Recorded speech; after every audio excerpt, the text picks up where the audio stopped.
तो गाइस आज की वीडियो में हम एक एग्जाम्पल के माध्यम से समझेंगे कि अकेले होने के क्या फ़ायदे हैं, क्या नुकसान है, और ग्रुप में होने के क्या फ़ायदे हैं, क्या नुकसान है। ठीक है, पहले बात करते हैं अकेलेपन की। जब बंदा अकेलेपन में होता है तो वो डिप्रेशन का शिकार होता है। वो अपनी बातों को खुल के नहीं रख पाता, खुल के नहीं बोल पाता। वो अंदर ही अंदर ना घुटता है, मतलब ठीक है। कोई उसे कुछ बोलता है तो वो शेयर नहीं कर पाता क्योंकि वो अकेले रहता है। ठीक है, तो ये तो होगी डिसएडवांटेज अकेले रहने की, मतलब नुकसान क्या क्या हो सकते हैं अकेले रहकर। अब फ़ायदे जानते हैं। अगर बंदा अवेयर है बहुत ज़्यादा चीज़ों से, ठीक है, बहुत ज़्यादा अवेयर है, उसका प्लान सेट है, ठीक है, उसे पता है क्या करना है, वो काफ़ी डिसिप्लिन्ड है, ठीक है, ठीक है, कंसिस्टेंट है बहुत ज़्यादा, तो उसका बहुत फ़ायदा होगा अकेले रह के भाई, क्योंकि उसे पता है उसको किसी की ज़रूरत नहीं है रियल लाइफ में। वो खुद का भार खुद उठा सकता है, तो वो कुछ प्रोडक्टिव ही करेगा अकेले रहने के बाद। अब बात करते हैं ग्रुप की।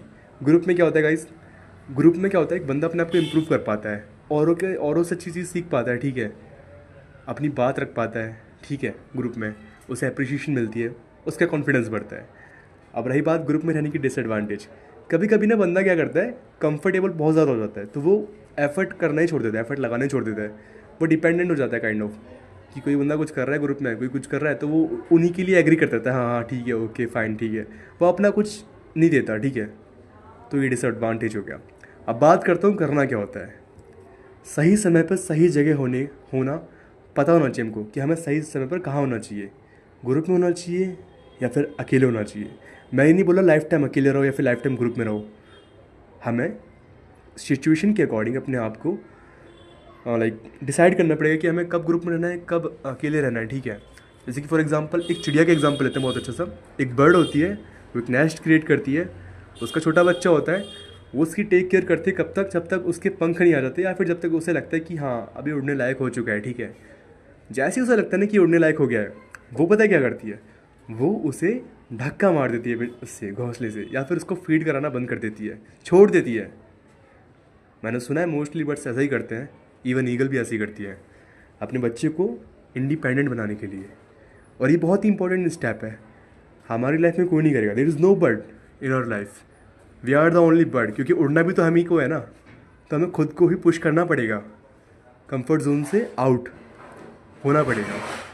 तो इसलिए ना एक चिड़िया की तरह बनो। मैं ये नहीं बोल रहा कि चिड़िया ग्रुप में नहीं रहती, चिड़िया भी ग्रुप में रहती है, बट उस पर्टिकुलर टाइम के लिए ना वो अकेला होती है, उसकी माँ उसे अकेला छोड़ती है, क्योंकि उसकी माँ को पता होता है कि अभी मैं अपने बच्चे को अकेला छोड़ूंगी, उड़ना सीखेगा, सर्वाइव करना सीखेगा, और ये इतना कुछ सीखेगा कि इसे ये भी पता चलेगा कि कहाँ बैठना है, किस डाल पे बैठना है, किस ग्रुप के साथ उड़ना है, ठीक है, किसके साथ बॉन्ड क्रिएट करना है।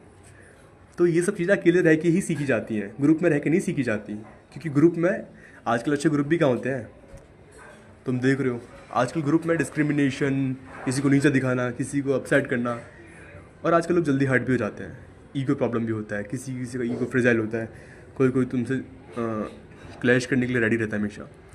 तो इसलिए भाई समझो, अब मैंने बहुत कुछ बोल दिया इस वीडियो में, ठीक है, कंफ्यूज नहीं होना। जो मेन पॉइंट्स है ना, जो मेरी भावना है, जो मेरी फीलिंग है, जो मैं बताना चाह रहा हूँ, उसी चीज़ को एक्सट्रैक्ट करना इस वीडियो से और कुछ सीखना, ठीक है। Thank you so much all.